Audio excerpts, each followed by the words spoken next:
A Bíblia é repleta de personagens conhecidos, protagonistas no enredo de grandes histórias. Facilmente reconhecemos Abraão, Moisés, José, Pedro, Paulo, Davi, Esther, Ruth, Marias. Todos esses fazem parte do plano de Deus para a redenção. A história da salvação, contudo, não foi realizada somente com pessoas conhecidas, mas a Bíblia mostra que por trás de grandes feitos estavam pessoas consideradas comuns, improváveis. Também mostra que pessoas conhecidas e experientes experimentavam fracassos e fragilidades, mas que pelo poder de Deus eram capacitadas a realizar grandes coisas. A série Anônimas e Improváveis lança luz sobre algumas mulheres da Bíblia, muitas desconhecidas, cujo nome sequer é mencionado. Mulheres consideradas improváveis na perspectiva humana. Mulheres desprezadas por sua cultura. Mulheres habilidosas e corajosas, desconhecidas por muitos, mas não por Deus. Para executar o seu plano de salvação, Deus conta com todo tipo de gente, principalmente as consideradas improváveis. Gente como eu e como você. Gente que acorda cedo na segunda, que tem muitos afazeres domésticos, que trabalha, que batalha, que estuda, que pega trânsito, que está aposentado, que está começando a vida. Gente escolhida por Deus para servi-lo e fazer diferença na história da humanidade que Ele mesmo está construindo.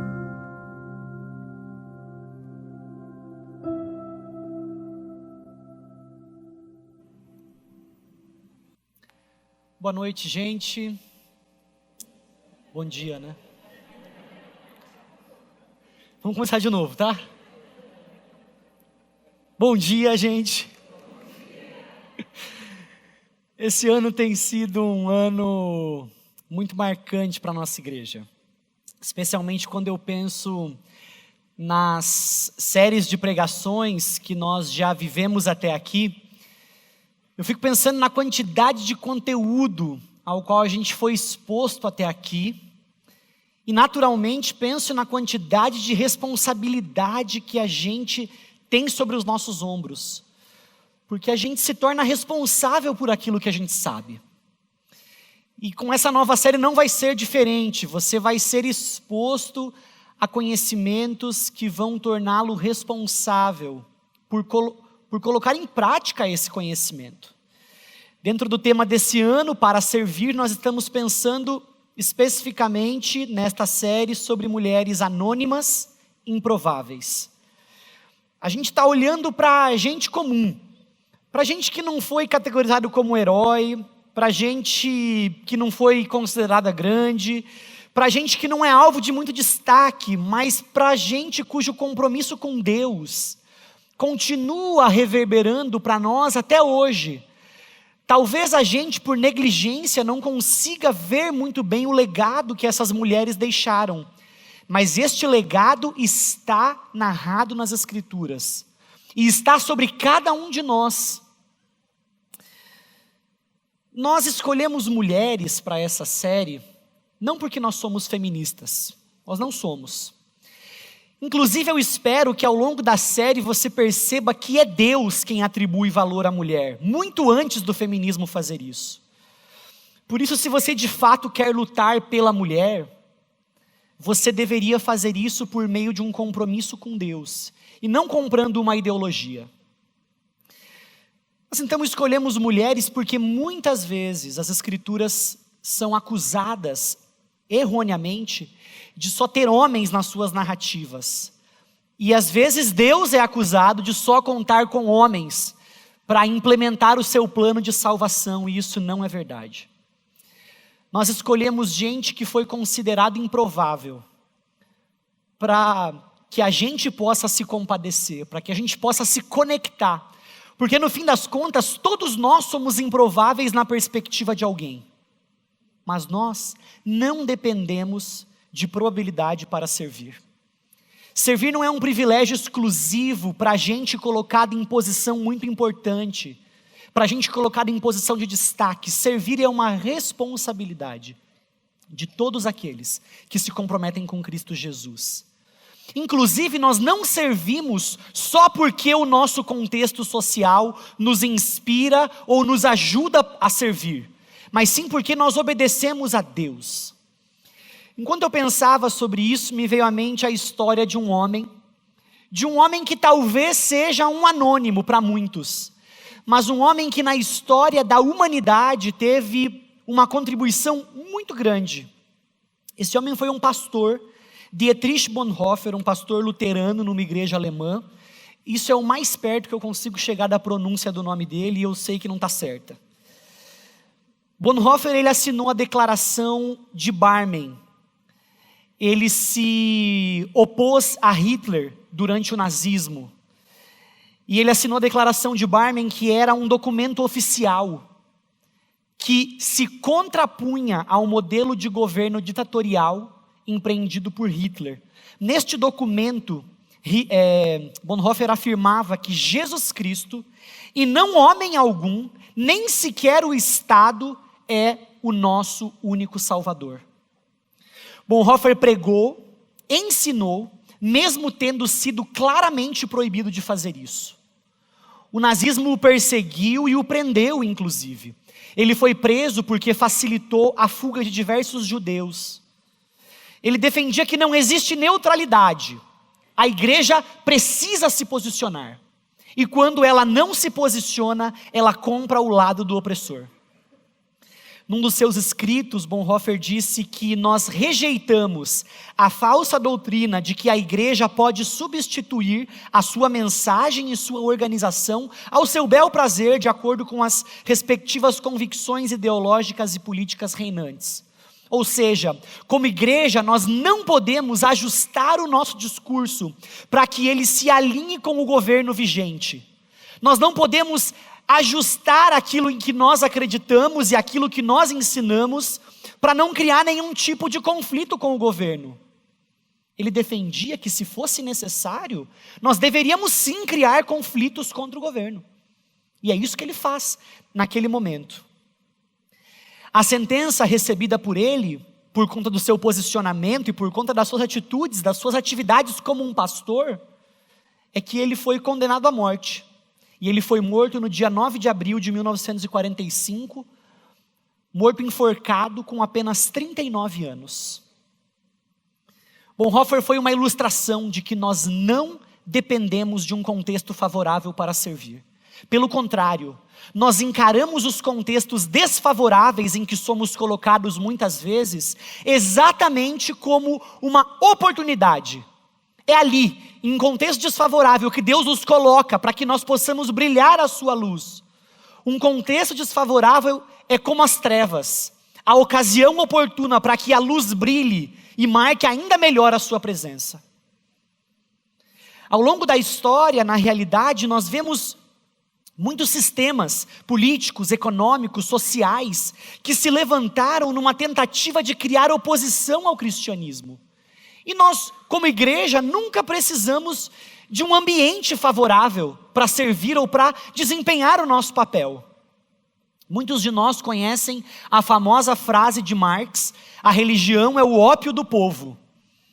Essa frase vem logo depois de uma sentença que Marx coloca na Crítica à Filosofia do Direito de Hegel, em 1844, em que ele diz: a religião é o suspiro da criatura aflita, o estado de ânimo de um mundo sem coração, porque é o espírito da situação sem espírito.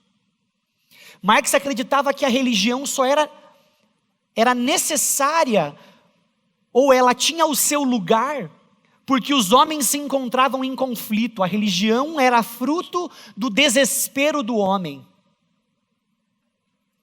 Ele conclui então: A religião é o ópio do povo. Na ocasião, a tentativa era de trazer uma alternativa ao cristianismo. E era dito então que o Estado era essa alternativa. O Estado se tornou uma espécie de novo Éden que deveria ser idolatrado. E sempre foi assim. Esse é só mais um dos exemplos de contextos desfavoráveis nos quais a igreja atuou. A igreja nunca dependeu de um contexto favorável para cumprir a sua missão. E embora fosse muito interessante, a gente pudesse dedicar bastante tempo aqui para analisar movimentos políticos, econômicos e sociais, não é o nosso objetivo. Eu me vali dessas duas histórias para introduzir duas mulheres revolucionárias, que de alguma forma contribuíram muito para o rumo da história do povo de Israel, e contribuíram também para a construção da história da salvação. Duas mulheres que é muito provável que você não saiba o nome delas, embora ele esteja ali nas escrituras registrado. Duas mulheres que inspiraram o título dessa mensagem, Anonimato Barulhento. Porque embora sim elas tenham seus nomes registrados, dificilmente os seus nomes eram conhecidos pelos governantes daquela época. Mas a sua atuação fez um barulho tão grande que revolucionou o mundo de então.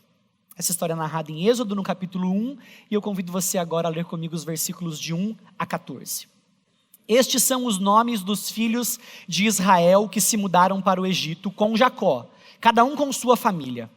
Ruben, Simeão, Levi, Judá, Issacar, Zebulon, Benjamim, Dan, Naftali, Gade e Aser. Ao todo desceram ao Egito 70 descendentes de Jacó, incluindo José, que já estava lá. Com o tempo, José e seus irmãos morreram, e toda aquela geração chegou ao fim. Mas os seus descendentes, os israelitas, tiveram muitos filhos e netos. Multiplicaram-se tanto que se fortaleceram e encheram a terra. Por fim, subiu ao poder no Egito um novo rei que não sabia coisa alguma sobre José. O rei então disse ao seu povo: vejam, agora o povo de Israel é mais numeroso e mais forte do que nós. Precisamos tramar um plano para evitar que se tornem ainda mais numerosos. Se não o fizermos e houver uma guerra, eles se unirão aos nossos inimigos, lutarão contra nós e depois fugirão desta terra.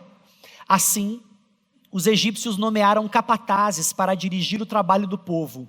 Sob opressão, os israelitas construíram Pitom e Ramassés, duas cidades que serviam de centros de armazenamento para o faraó.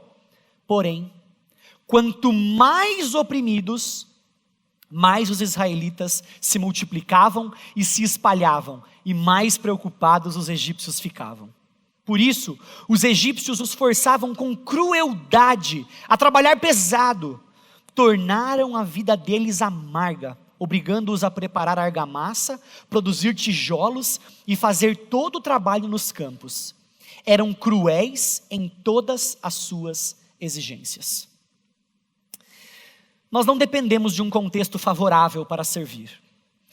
Esse novo faraó que sobe ao poder não conhece José. Nós conhecemos José. José que foi vendido por seus irmãos, comprado como um escravo pelo Egito, e num movimento revolucionário de Deus, passa a ocupar uma posição de muito destaque no governo do Egito, e implementa uma nova economia naquela nação que revoluciona aquele povo. José então manda trazer a sua família para o Egito, e continua a abençoar o Egito. José morre, os israelitas se multiplicam naquele contexto, mas o tempo passa e o legado de José, o nome de José é apagado da história. E esse novo rei não sabe mais do valor que José tinha, do valor que os israelitas tinham naquela nação.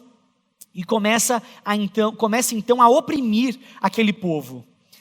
A preocupação do Egito era de que aqueles que num conceito contemporâneo seriam chamados de imigrantes, se tornassem maioria naquela terra e diante de uma guerra se juntassem ao povo inimigo e então fizessem o mal contra o Egito. A estratégia então daquele faraó para combater o crescimento desse povo é a opressão. Ele oprime aquele povo. Verdadeiramente aqui está um povo oprimido. Mas para surpresa deles, quanto mais o povo de Deus era oprimido, mais eles se multiplicavam, mais eles se espalhavam, e os egípcios ficavam ainda mais preocupados. O povo de Israel encara o momento de opressão exatamente como a sua oportunidade para servir. Deus está conduzindo e controlando a história de uma forma, atuando de uma maneira em que, mesmo que reprovando claramente a opressão, ele não é pego de surpresa por ela. Antes, ele se vale dela para cumprir os seus propósitos. Nós não dependemos de liberdade política, nós não dependemos de liberdade econômica, nós não dependemos da democracia, nós não dependemos do favor dos homens para cumprir nossa missão. Nós cumprimos nossa missão apesar da política, apesar da economia, apesar da democracia, apesar de qualquer outro modelo político, econômico ou social. Enquanto eu pensava sobre isso, me veio à mente uma história. A abolição da escravatura se deu em 1888. 17 anos antes, em 1871, era fundada a primeira igreja batista do Brasil, em Santa Bárbara do Oeste. Como batistas, nós acreditamos no sacerdócio universal do crente. Todos os crentes podem se aproximar de Deus. Qualquer pessoa, crendo em Cristo Jesus, pode se aproximar de Deus. Numa igreja batista, qualquer pessoa pode ser o presidente da igreja. E nesta igreja, primeira igreja batista fundada no Brasil, 17 anos antes da abolição da escravatura, uma mulher poderia ser votada para ser presidente da igreja. Um escravo poderia ser votado para ser presidente da igreja. Ou seja, no contexto da igreja, pouco importava se era mulher, se era homem, se era escravo ou se era livre.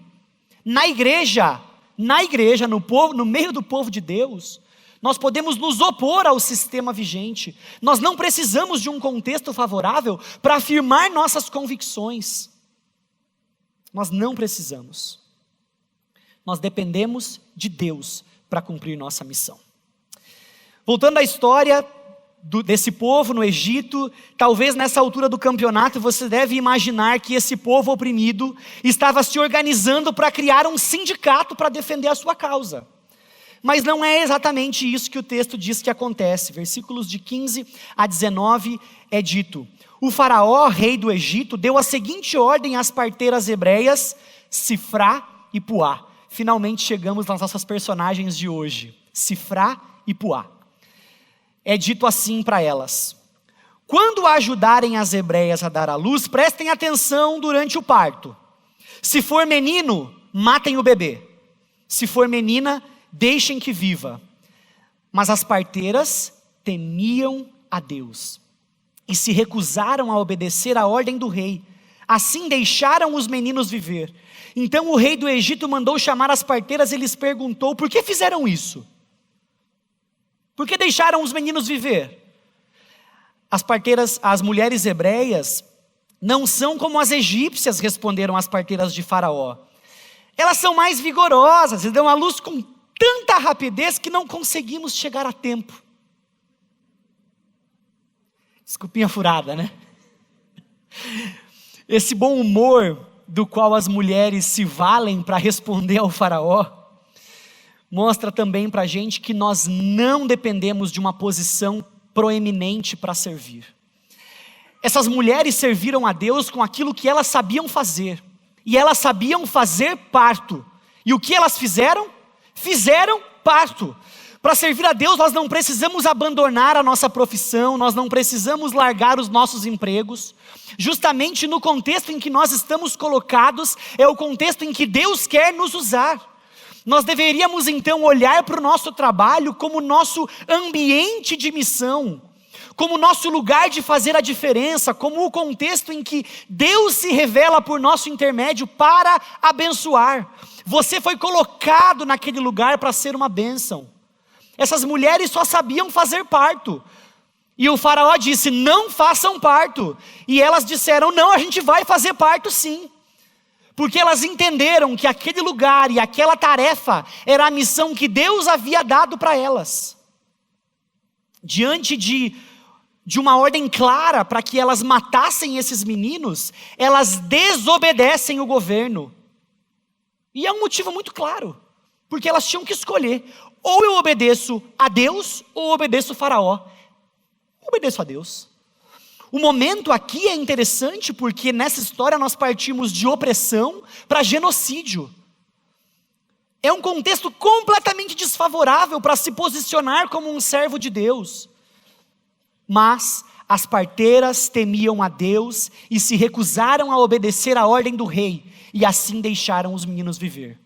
O texto de Êxodo é escrito na língua hebraica. E a forma como esse texto é escrito em hebraico é muito interessante. A forma como o texto é disposto no parágrafo.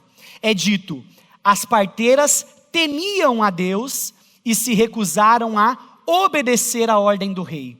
Esses dois verbos, temer a Deus e obedecer à ordem do rei, são colocados de forma paralela, para mostrar que, na perspectiva do autor, temor e obediência são sinônimos. Nós só podemos obedecer àqueles a quem tememos. E essas mulheres então tinham uma alternativa, elas precisavam escolher: a quem vocês vão temer, a quem vocês vão obedecer. E naquele contexto, a obediência para um lado significava desobediência para outro. Temer um lado significava deixar de temer o outro. A obediência a Deus é o nosso critério para a desobediência civil. Se no nosso país forem impostas leis que se contraponham àquilo em que nós acreditamos, àquilo que a palavra nos traz como um padrão, a nossa postura clara será de desobediência civil, tendo a palavra como o critério para nos nortear e para nos balizar. Nós não andamos à deriva, nós temos um norte, nós temos um caminho para seguir. Para Sifrá e Puá, o temor a Deus foi um motivo mais poderoso do que a autopreservação. Diante dos questionamentos pelo rei sobre o motivo de terem deixado as crianças viverem, elas se valem desse argumento: olha, as mulheres são mais vigorosas para dar luz, meio que não dá tempo. Eu fico imaginando mais ou menos assim: gente, a criança vai dar a luz, aí manda um WhatsApp para Sifrá e Puá: vem para cá. E elas vão andando assim meio devagarzinho, sabe? Meu Deus, tomara que essas crianças nasçam antes da gente chegar, né? E chegava lá, deu a luz. Mas é muito provável também que elas tenham mentido para o faraó. Não dá para a gente colocar pano quente nessa história. Mas o que a gente consegue afirmar com toda a convicção é que o temor a Deus foi maior do que o temor ao homem. O temor a Deus, o respeito por Deus foi maior do que o temor pelo rei. E o texto continua, versículos 20 e 22. Deus foi bondoso com as parteiras, e os israelitas continuaram a multiplicar-se e tornaram-se cada vez mais fortes. E porque as parteiras temeram a Deus, ele deu a cada uma delas a sua própria família. Então o faraó deu a seguinte ordem a todo o povo: lancem no rio Nilo todos os meninos hebreus recém-nascidos, mas deixem as meninas viver. A continuação dessa história foi pregada a semana passada, a gente deu uma invertida na ordem. Você sabe quem é uma dessas crianças que é jogada no rio Nilo? Moisés. Essas mulheres fizeram uma profunda diferença, elas marcaram a história daquele povo, contribuindo para a história de Moisés, um libertador do povo. Nós servimos porque nós obedecemos a Deus. Um resultado natural da obediência é o favor daquele a quem você obedece. Ao obedecer a Deus, aquelas mulheres foram muito abençoadas. E esse texto, se fosse traduzido literalmente, esse trecho que diz que Deus deu a cada uma delas a sua própria família, literalmente seria: Deus fez casa para elas. É muito fácil a gente implicar que o favor de Deus por essas mulheres foi evidenciado na multiplicação das suas próprias famílias. Elas, que permitiram a multiplicação de tantas outras famílias, experimentaram em sua própria família também a multiplicação. O favor de Deus sobre elas. Enquanto eu pensava sobre esse texto, algumas perguntas vieram à minha mente. Porque é muito fácil a gente ler essa história e começar se sentir preocupado, porque o contexto de opressão é uma realidade, ser oprimido é uma realidade. Existem países próximos a nós vivendo experiências semelhantes de um governo opressor. Como a gente deveria se posicionar diante de experiências assim? E a minha primeira pergunta foi: Deus, quem cuida das pessoas no fim das contas? Se nós não podemos confiar num governo, quem cuida das pessoas? E eu fui levado para o Salmo 146, versículos de 7 a 9, em que sobre o Senhor é dito: Ele, Deus, defende a causa dos oprimidos e dá alimento aos famintos. O Senhor liberta os presos, o Senhor dá vista aos cegos, o Senhor levanta os abatidos, o Senhor ama os justos. O Senhor protege o estrangeiro e sustém o órfão e a viúva, mas frustra o propósito dos ímpios. Ao perceber que Deus é o maior interessado e preocupado com os oprimidos, isso nos traz uma causa para a nossa vida. Se esse é o motivo de preocupação de Deus, se Deus é aquele que trabalha em favor dessas pessoas, nós deveríamos ser a voz de Deus, as mãos de Deus, o abraço de Deus em favor dessas pessoas também. Mas nós insistimos em atribuir essa responsabilidade ao governo. Mas esse texto, no início dele, o Salmo 146, no versículo 3, é revelador quando diz: não confiem em príncipes, em meros mortais incapazes de salvar. É nossa responsabilidade como povo de Deus levantar a bandeira e a causa em favor daqueles que sofrem, daqueles que são oprimidos. Nós não fazemos isso porque nos identificamos com um modelo político, com um modelo econômico, com um modelo social. O pobre, a viúva e o estrangeiro não são a causa da esquerda, são a causa de Deus. E nós então precisamos nos compadecer daquilo com o que Deus se compadece. E amar aqueles que são alvo do amor de Deus, cuidar daqueles que são alvo do cuidado de Deus, porque Deus vai cuidar das pessoas por nosso intermédio. Nós somos os instrumentos que Deus vai usar para expressar o seu cuidado pelas pessoas. Eu gostaria de concluir trazendo algumas aplicações, posturas práticas que nós deveríamos adotar. A primeira delas: não idolatre o Estado. É possível que você que está aqui sentado tenha votado no Bolsonaro, nosso presidente. É possível que você goste do governo dele, e tudo bem com isso.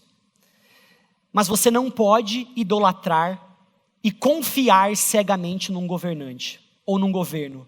Porque se você fizer isso, você pode ficar cego e incapaz de questionar atitudes das quais você, como um cristão, precisa discordar. Nós não confiamos em governantes ou em governos, nós confiamos em Deus. Nossa confiança está depositada somente em Deus. E quando nós substituímos a confiança em Deus pela confiança em um governante, nós negociamos nossas crenças.